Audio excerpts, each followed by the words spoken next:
নমস্কার বন্ধুরা, বনির সাথে নানা রান্নায় আপনাদের সকলকে স্বাগত জানাই।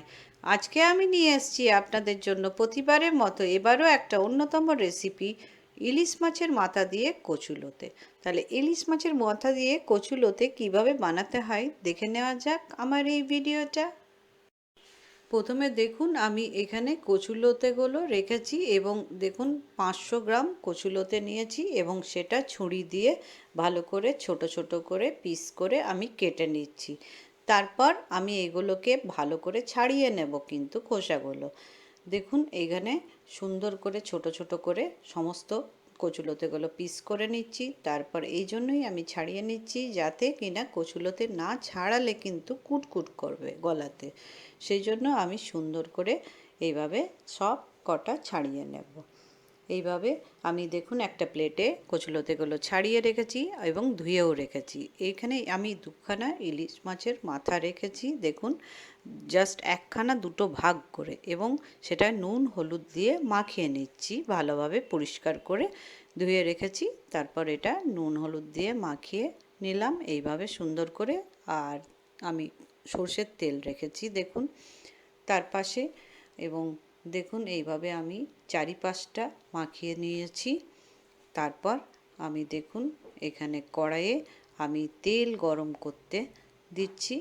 একটা কড়াই যখন গরম হয়ে গেল তখন আমি এটাতে তেল দিয়ে দিলাম। দেখুন এখানে আমি ভালো করে মাথাগুলো ভেজে নিচ্ছি। দেখুন এইভাবে মাথাগুলো সমস্ত দুই পিঠটা নেড়ে নেড়ে আমি ভালো করে ভেজে নিলাম।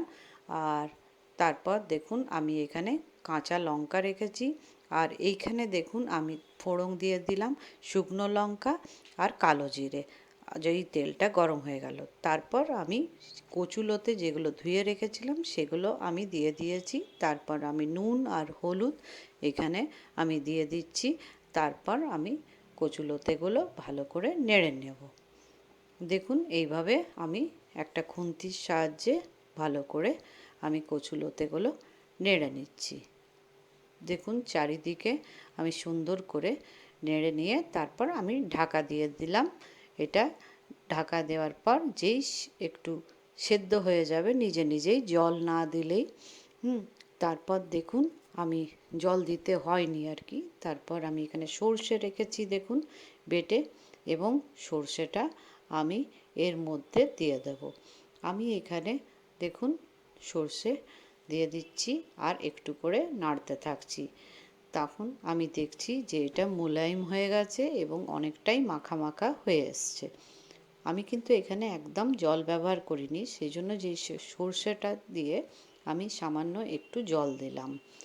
যেহেতু এখানে 2 টেবিল স্পুন আমি সর্ষে দিলাম, সেজন্য আমি এখানে দেখুন এখানে একটু সামান্য পরিমাণে জল দিয়ে আমি ওইটা খুন্তি দিয়ে নাড়াচাড়া করে আমি এখানে কাঁচা লঙ্কা দিয়ে দিলাম। আপনারা যে যেমন ঝাল খান সেই অনুযায়ী কিন্তু কাঁচা লঙ্কাটা ব্যবহার করবেন। তারপর সামান্য আবার একটু হলুদ দিয়ে দিলাম, কারণ হলুদটা একটু কম হয়ে গেছিলো তাই। আর দেখুন তারপর আবার নাড়াচাড়া করে নিলাম ভালো করে চারিদিকে। তারপর দেখুন আর একটা আমি কাঁচা লঙ্কা দিয়ে দিলাম, মানে টোটাল আমি এখানে 2টো কাঁচা লঙ্কা ব্যবহার করলাম। আপনারা চাইলে যে যেমন ঝাল খাবেন আমি আগেই বলেছি সেই অনুযায়ী কিন্তু কাঁচা লঙ্কাটা দেবেন।